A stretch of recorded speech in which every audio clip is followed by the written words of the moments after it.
These 50 psych questions have shown up on didactic, EOR, and PANCE exam over and over again. Today we will cover the high yield info for most tested topics. The first question, guys, is as important as the last one, so test your knowledge throughout the whole video. So let's begin.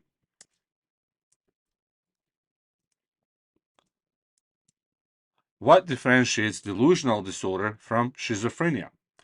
Well, when you're thinking about delusional disorder, you should be thinking about fixed, non-bizarre delusions that are lasting for greater than 1 month, and more importantly, they will not have any other psychotic symptoms. So this will be a person that is thinking that their coworkers are plotting against them. It's been lasting for greater than 1 month, and they have no other difficulties in their life.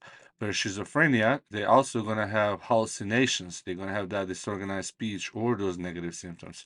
So the way I remember delusion in this case would be delusions alone, and there's no other drama, such as psychosis.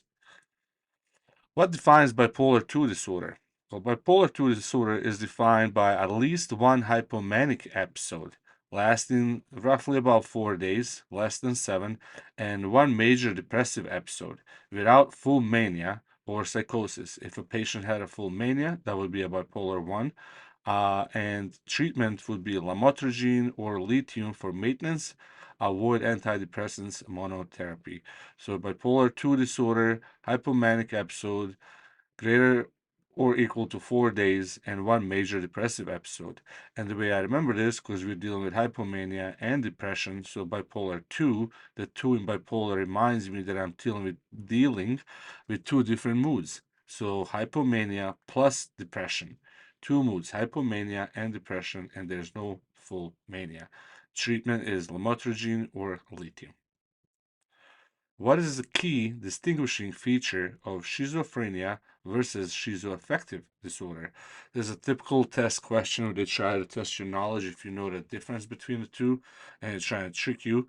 So in a schizoaffective disorder, the patient is going to present with those psychotic symptoms with mood episodes. That is a key differentiating feature. In schizophrenia, they're going to have psychosis, but they will not have any concurrent mood symptoms. So if you see a patient that is having psychotic symptoms and depression, you should be thinking schizoaffective. So mood joins the madness only in schizoaffective. In schizophrenia, there's psychosis, there's no concurrent mood symptoms. What are the diagnostic criteria for major depressive disorder, MDD? So they'll have to have 5 or more symptoms from the SIGI-CAP mnemonic for greater than 2 weeks. SIGI-CAP stands for sleep, interest, guilt, energy, concentration, appetite, psychomotor, or suicidal thoughts. Greater than 5 of these lasting for more than 2 weeks, it's major depressive disorder. They also must include depressed mode or anhedonia. We treat MDD with SSRIs first, such as sertraline or fluoxetine. CBT and ECT is used for severe or refractory cases. And when I think of major depressive disorder, I always think about I need to leave the sad town, go to happy town, and you do that by hopping on a searcher flow train. Searcher for sertraline, flow for fluoxetine. So the train takes 2 weeks, something like that. So from sad town to happy town, hop on a searcher flow train that takes 2 weeks. SIGI caps plus 5 symptoms for more than 2 weeks, you're dealing with major depressive disorder. What defines persistent depressive disorder, dysthymia? Well, when it comes to dysthymia, this is going to be depressed mood most of the day for more than 2 years. That is the key differentiator, as well as never being symptom free for more than 2 months. Treatment in gear is SSRIs and cognitive behavioral therapy, and combination often works the best. So in the test question, they can ask about dysthymia. They're going to say patients got depression for most days, greater than 2 years. They haven't had any breaks. What is the best treatment option? And the best would be SSRI plus CBT. And the way I remember this is in dysthymia, you're dealing with 2 years of gray skies, never 2 months of sun. What is the hallmark of GAD, generalized anxiety disorder? And the hallmark would be that excessive anxiety, excessive worry. These people worry so much all the time. It's been present for more than 6 months with 3 symptoms or more of restlessness, fatigue, tension, poor sleep, irritability. And a mnemonic that I use for GAD is avoris, and we'll cover it here in a second. And the treatment for general anxiety disorder, again, is SSRI plus CBT. So CBT plus pharmacotherapy yields the best outcome. An exam tip that I have is to rule out always the medical causes such as hypothyroidism. So the question stem can list 4 different medical causes and ask which one of these is likely to be confused with GAD symptoms or XYZ. And if you see hyperthyroidism, that is the medical cause that needs to be ruled out before diagnosing somebody with general anxiety disorder. But now let's go over and cover the mnemonic worry, and the patient will have to have 3 or more of these symptoms to be diagnosed with GAD. So W stands for wound up, restless, keyed up, on edge. O is also for on edge or fatigued, easily tired. R for restless mind, poor concentration, mind going blank. A second R is for really irritability. I for the irritated muscles. They're going to have muscle tensions and spasms. E is for the energy drained at night. They're going to have the sleep issues. And S stands for 6 months of excessive anxiety, worry, and it's going to be hard to control. So this would be a good time to tell you guys about the PA Psych EOR book that I just published. It includes 120 style EOR full-length questions with detailed explanations on each why the answers are correct and why the other ones are wrong. And we cover all 57 topics that you will see in your Psych EOR. So scan the code, check it out. The book is on Amazon. You're going to love it. Study smarter, not harder. It could be easily the game changer for your time saving and for improving your scores. Number 7, what defines panic disorder? So panic disorder is defined as recurrent, unexpected panic attacks. So those 2 things are key to distinguish panic disorder. They're going to be recurrent and they're going to be unexpected panic attacks that are lasting for greater than 1 month of persistent worry or behavioral changes.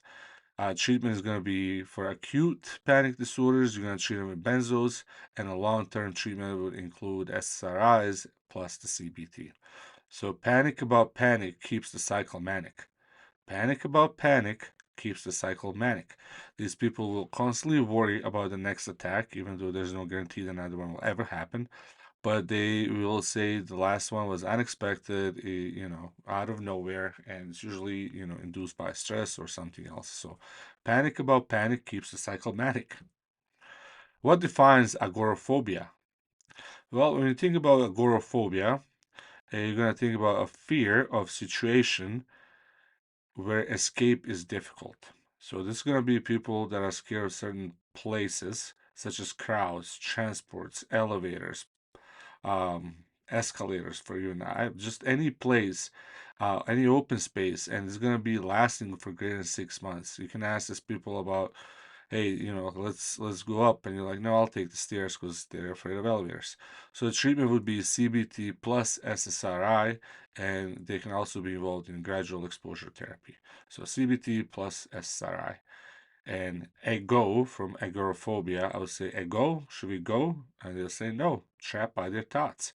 So they're gonna think the worst will happen, that escalator, elevator, they're gonna be scared of crowds, so forth. So if any specific place is being mentioned and they're talking about this has lasted in their mind for greater than 6 months, you're dealing with agoraphobia. Ego, no, trapped by their thoughts. What defines social anxiety disorder?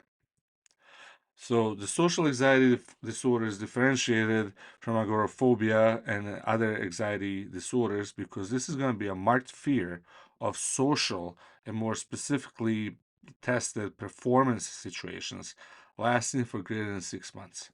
So in this question stem, they could talk about somebody who needs to give a presentation, somebody who needs to give a speech. Their job's dependent on it, and it's causing them severe stress, but they just can't pull themselves together to deal with this. It's causing increased anxiety and everything, and it's been lasting for more than 6 months. You're dealing with social anxiety disorder, and the treatment is CBT plus SSRI. But in the question, they could say this is somebody who needs to sing, somebody who needs to talk. So for performance only subtype, propranolol, beta blocker, is a treatment of choice. And the way I remember this is if you have the stage fright, perform like a pro. Give them propranolol. Pro in propranolol stands for pro. And if they have a hard time singing, dancing, speaking, just give them propranolol so they can perform like a pro. What is the duration that separates acute stress disorder from PTSD? So that's another thing that you will encounter in the psych rotations, being tested by a preceptor or in your exams. A lot of it has to do with time frames. So that differentiates one disorder from the other. And in this case, acute stress disorder will be all the symptoms that are lasting less than 1 month. In PTSD, the symptoms will have to persist for greater than 1 month after trauma to be diagnosed with PTSD. So, trauma symptoms lasting less than 1 month, you're dealing with acute stress disorder. And if the symptoms persist after 1 month, you're dealing with PTSD. The treatment is going to be trauma focused CBT. SSRIs are also prescribed, and prazosin for nightmares. That is typically a question that I've seen in school when they talk about the veteran and they're talking about having nightmares and so forth, and they say what medication can help them. And prazosin, it's an old antihypertensive that is prescribed for nightmares. But the first line treatment is going to be trauma focused CBT. So the differentiator is the time, less than 1 month, acute stress disorder, more than 1 month, you're dealing with PTSD. Number 11, what defines obsessive compulsive disorder, OCD? It is defined by those intrusive obsessions and repetitive compulsion that causes the stress. So this is a person that needs to wash their hands gazillion times, that they have their routine. They just have to like have their pencils lined up. Everything has to be, one way or they think something bad will happen. They know it's causing them distress. They know this is wrong, but they still feel urge that they have to do it. So treatment is going to be the high dose SSRIs or clopidogrel plus CBT exposure therapy. So the memory hook is obsess with something, confess, CBT, and suppress with medication. Obsess, when you see obsessive compulsive disorder, you should be thinking obsess, confess, and suppress. CBT plus SSRI, intrusive obsessions and repetitive compulsions that cause distress.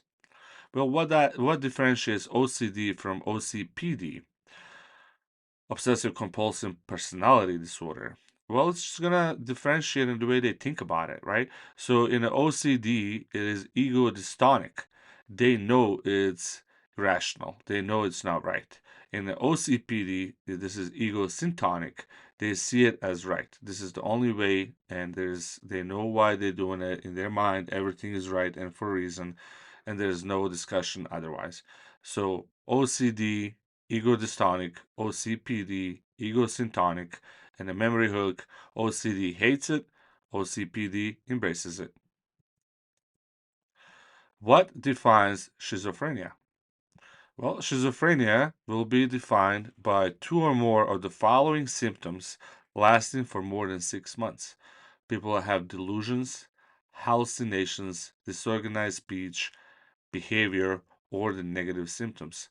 So if they have delusions, they're hallucinating, their speech is disorganized, lasting for more than 6 months, the patient should be diagnosed with schizophrenia.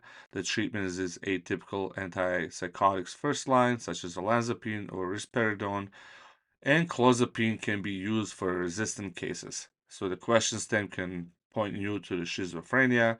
They're going to tell you this is the third time treating this patient. He is being, resistant to medication that he tried thus far, and they're going to ask you what's the next best step in treating this person, and the answer should be clozapine. Close the case. Close the schizophrenia case. Clozapine for resistant cases. 6 months of strange sights and sounds. You're thinking with schizophrenia. Exam tip: look for symptoms lasting more than 6 months, including at least 1 month of active psychosis. And if they ask about resistant cases, just remember clozapine closes the case. What defines schizophreniform disorder? Same symptoms as schizophrenia, but they're lasting 1 to 6 months. So again, a time frame differentiator. Schizophrenia form 1 to 6 months, schizophrenia 6 plus. What defines brief psychotic disorder? Psychotic symptoms lasting less than 1 month, often triggered by the stress. Treatment is going to be the short-term antipsychotics. Brief blink of madness. Brief blink of madness. So when I think about brief psychotic disorder, I just think the brief blink of madness, and the brief is less than a month. Treated with the short-term antipsychotics. What defines schizoaffective disorder? It is going to be defined by all the symptoms that schizophrenia patient will have, but these patients with schizoaffective disorder, they will also have mood disorders, such as mania or depression, with 2+ weeks of psychosis without mood symptoms. And that is going to be what's going to distinguish it from the mood disorder with psychotic features. So if you see mood plus madness, but madness can stand alone, you're dealing with schizoaffective disorder.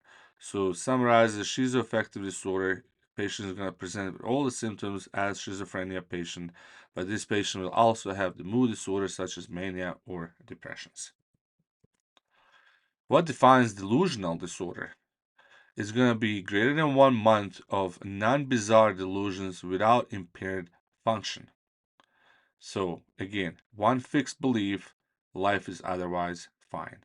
So greater than 1 month is a time differentiator that you can diagnose somebody with delusional disorder.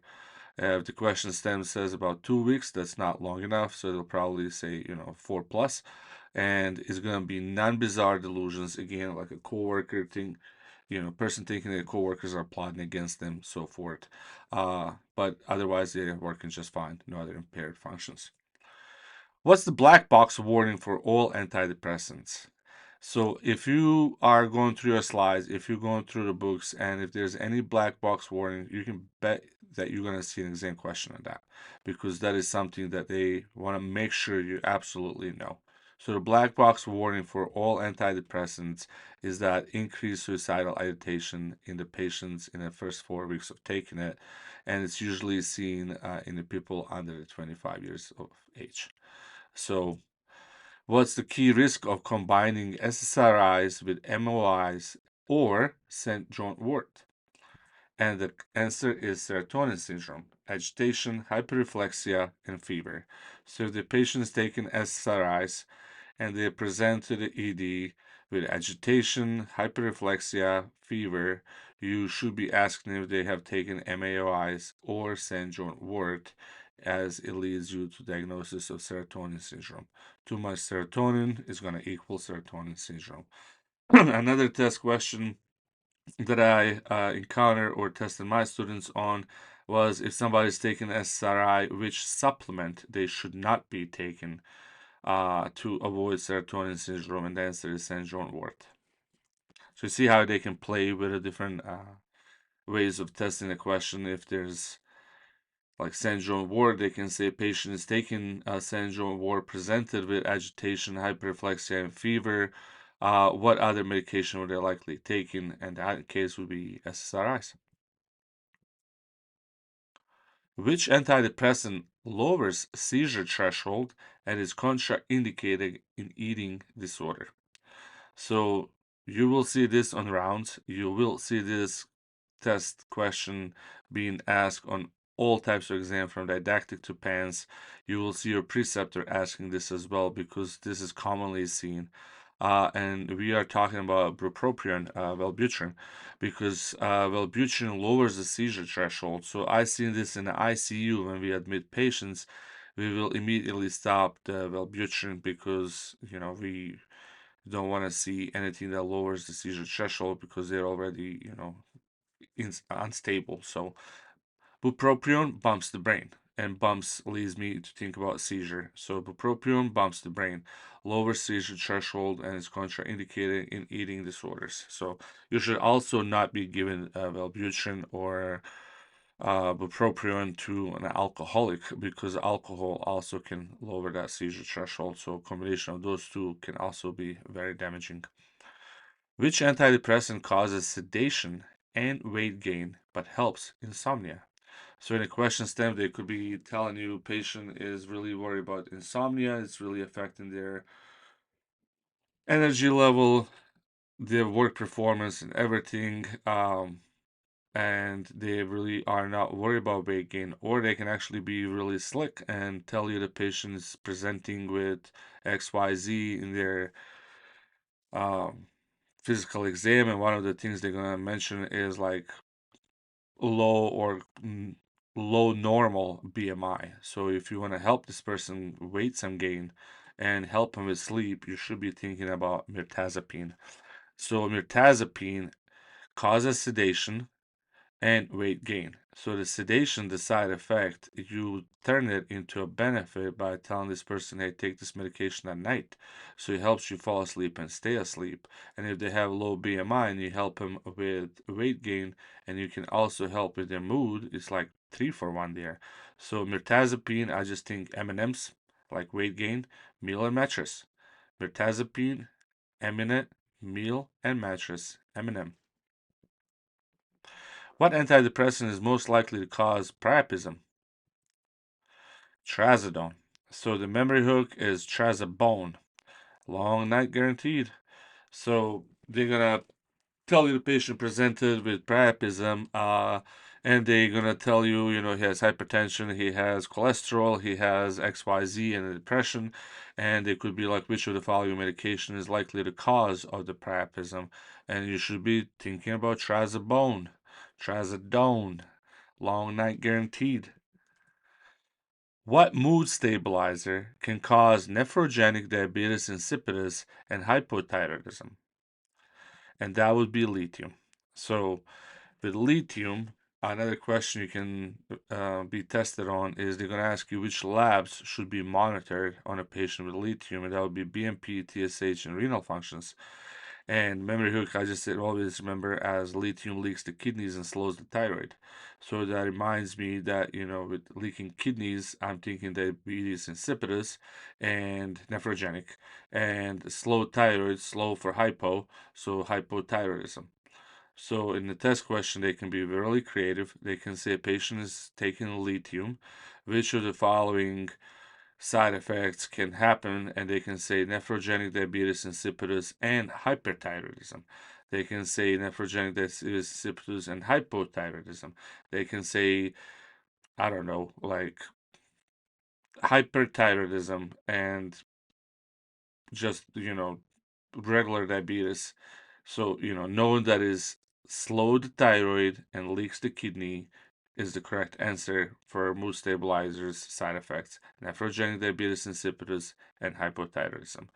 Monitor BMP, TSH, and renal functions.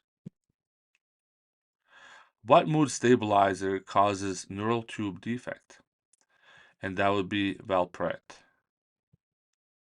What mood stabilizer can cause Stevens-Johnson syndrome? That would be lamotrigine.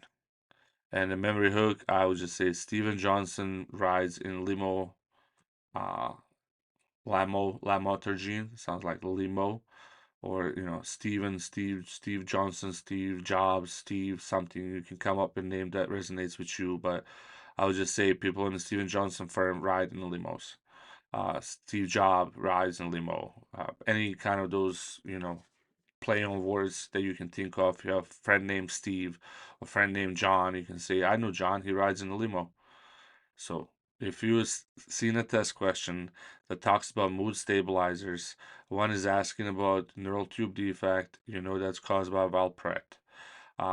Patient presents with Stevens-Johnson syndrome, lamotrigine. Stephen John ride in limo. Patient had a baby born with neural tube defect, valproate. What's the hallmark of borderline personality disorder? Very commonly tested question. The people with borderline personality disorder, they see everything as black and white. There's nothing gray. Either you're the best doctor, everybody else just sucks. Uh, you are my great friend. Everybody else is just terrible. You're gonna see instability in the mood. You're gonna see instability in self-image and their relationships. And the one key differentiator from most other personality disorders, they may mention this patient was cutting themselves. They're doing some kind of self-harm. So if you see in a question stem self-harm and you don't know anything else, if you talk about self-harm and they list 4 different disorders, pick borderline personality disorder, you'll always get that question right. They're also going to have fear of abandonment. And we're going to treat them with a DBT, dialectic behavioral therapy. What's the hallmark of narcissistic personality disorder? The hallmark is going to be grandiosity, the need for admiration, and the lack of empathy for others. These are all about me people. So a narcissist will not hear anything that you ask them about, like, hey, don't you have some empathy about it? They will not. And they're going to be all about grandiosity, need for admiration, all about me people. What personality disorder disregards others' rights and laws? And that would be antisocial personality disorder. Antisocial, no soul, no social. No soul, no social. No soul standing for disregard for others' rights or laws. No soul, no social. What defines avoidant personality disorder? They want the relationship, but they fear the rejection. So they're going to tell you this patient would like to have a girlfriend, but they just fear about talking to anybody. They're just like so isolated. They stay home, but they crave relationships. So if they want the relationship, but they fear the rejection, you're dealing with avoidant personality disorder. Wants to connect, but hits the brakes. Avoidant personality disorder. What is the difference between somatic symptom disorder and illness anxiety disorder? In a somatic symptom disorder, patient will have physical symptoms present. Where in illness anxiety disorder, they'll have the fear of illness despite little or no symptoms. Somatic feels it, illness fears it.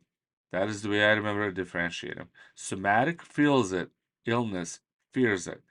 Patient is afraid of the illness. Despite no symptoms, you're dealing with illness anxiety disorder.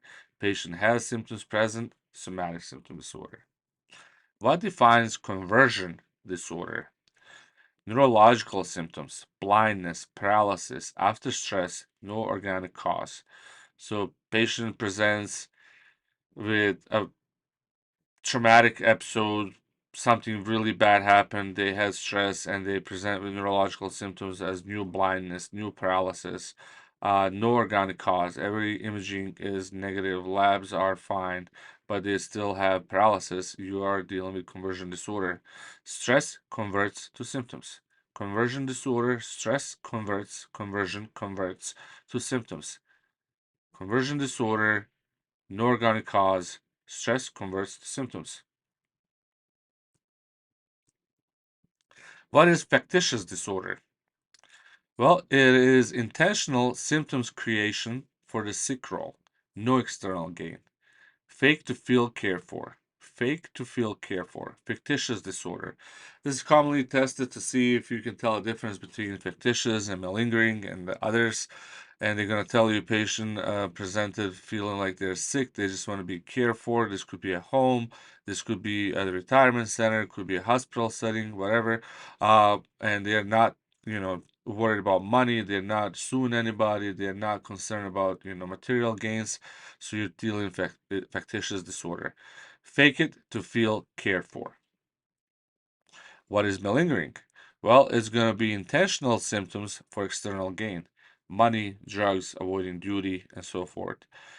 And if you have a question stem and patient is seeking money or some external gains, M in money should remind you of M in malingering.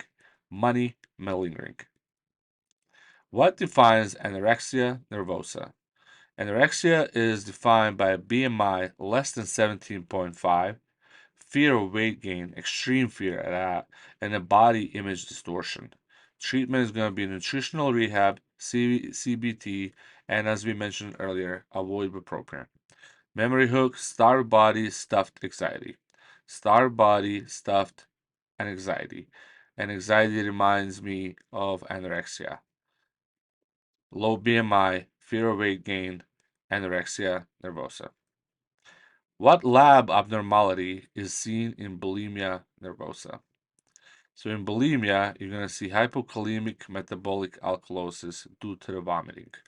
So these people are going to be differentiated from anorexia nervosa because in bulimia, they're going to have a normal BMI, not a low BMI. It's the easiest way to differentiate two nervosas, anorexia from bulimia. In anorexia, they're going to have a low BMI, less than 17.5. In bulimia, is going to be likely normal, but these people will be like, purging, and they're going to be vomiting, just kind of lose weight on purpose. And due to the vomiting, they're going to have hypokalemic metabolic alkalosis.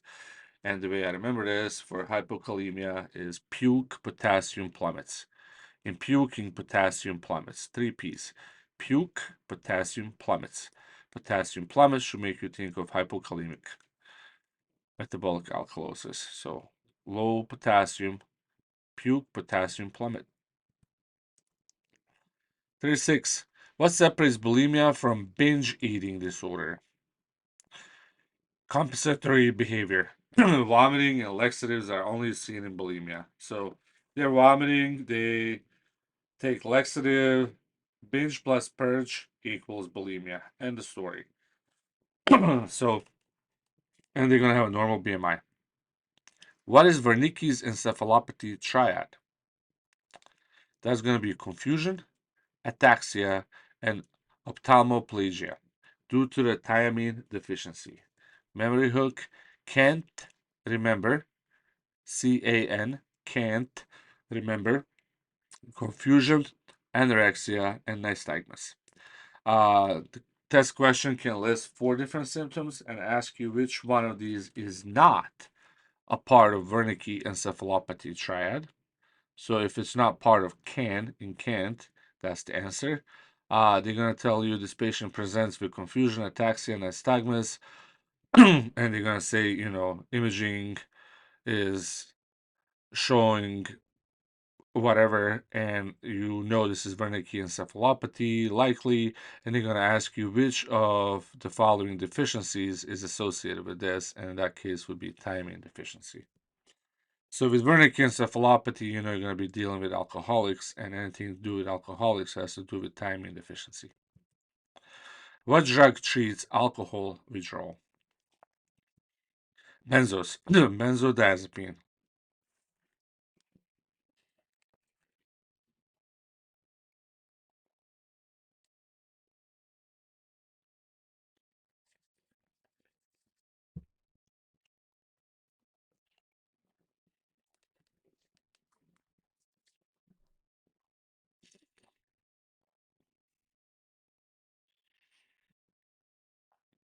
What what separates bulimia from binge eating disorder? Well, it's going to be down to that compensatory.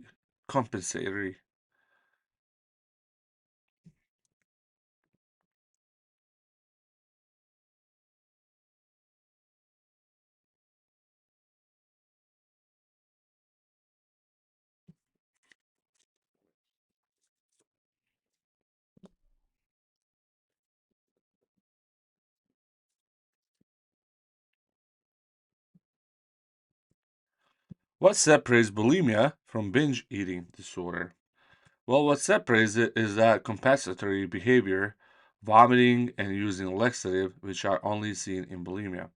So the memory hook, binge plus purge equals bulimia. What is the Wernicke encephalopathy triad? Wernicke encephalopathy you're going to see in alcoholics. It's going to be presented with confusion, ataxia, ophthalmoplegia, nystagmus, and this is going to be due to the thiamine deficiency. So anything that has to do with alcoholics, you should be thinking thiamine deficiency. And the memory hook I used is can't remember, patient confusion, ataxia, nystagmus. Can in can't, CAN, confusion, ataxia, nystagmus. So they can ask you question stem something like Patient presents with these symptoms. Which of the following is not part of Wernicke encephalopathy triad? So if it's not part of CAN, it is the answer, confusion, ataxia, and nystagmus. Or they're going to ask you which of the following deficiencies is likely associated with Wernicke encephalopathy, and that would be thiamine. What drug treats alcohol withdrawal? Alcohol withdrawal is treated with benzodiazepines, lorazepam, and diazepam. A memory hook, benzos break the booze shakes. B for booze. You treat the booze with B, benzos. Benzos break the booze shakes. Lorazepam, diazepam. Which SNRI treats both depression and neuropathic pain? So this is something that your preceptor can ask you. This is something you see in a test. Patient presents with depression, but they also got neuropathy, and they're going to ask you which medication should we prescribe them, and that would be duloxetine, Cymbalta, which blocks the reuptake of serotonin and norepinephrine, and Duo in DUL or Duo in duloxetine deals with pain and depression. Duo as two or dual of pain and depression. Duloxetine treats depression and neuropathic pain. What medication reduces alcohol craving safely? Naltrexone. Memory hook, naltrexone nixes the need. Naltrexone N nixes N the need N.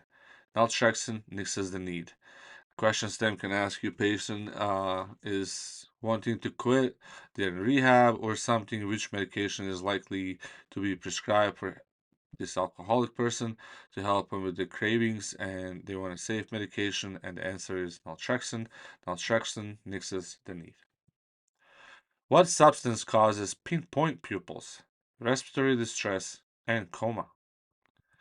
That would be opioids. Memory hook, pinpoint pupils equals poppy poison. Opioids from poppy poison, pinpoint pupils. Anything in a question stem with pinpoint pupils, think opioids, they're going to have respiratory depression, they could be in coma. Pinpoint pupils equals poppy poison. What reverses opioid overdose? So this will be something they're going to tell your patient present to the ED. You're going to figure out they were in opioids and they're in an overdose, and what reverses it is naloxone. What stimulant causes dilated pupils and chest pain? That would be cocaine. Cocaine spreads the pupils. So poppy poison, pinpoint pupils, cocaine spreads the pupils. So they're gonna tell your patient had a chest pain. They're gonna have dilated pupils. You should be thinking about cocaine. What is the first line treatment for ADHD? That would be the stimulants, methylphenidate and amphetamines.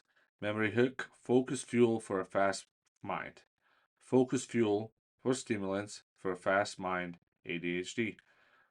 Methylphenidate or amphetamines. What is the first line non-stimulant for ADHD? That would be Strattera, atomoxetine. What medication treats PTSD nightmares? We already covered this. That would be prazosin. Pra sounds like pro, and I say give him a pro to sleep like a pro. Give him a pro. Take prazosin to sleep like a pro. If you want to sleep like a pro, think pro, prazosin. Another question that you're going to be seeing about non-stimulants for ADHD, the Strattera is also given to people that have substance abuse kind of issues. So you want to give them a non-stimulant in those cases. And then 47, what disorder causes fluctuating cognition and hallucinations? And that would be Lewy body dementia. What disorder causes fluctuating cognition and hallucinations? Lewy body dementia. 48. What differentiates delirium from dementia? Well, in delirium, it's going to be acute and reversible, and dementia is chronic and progressive. So if this was acute episode and it's reversible, you're dealing with delirium, and dementia, they're going to have chronic and progressive symptoms. What is the first-line treatment for acute psychosis? Atypical antipsychotics. Calm the chaos with the A team. Final question, guys. What is the strongest predictor of suicide? That will be the prior suicidal attempts. Past predicts the future. So here we come to the end. Once again, test out the question in a book, see if that helps you as well.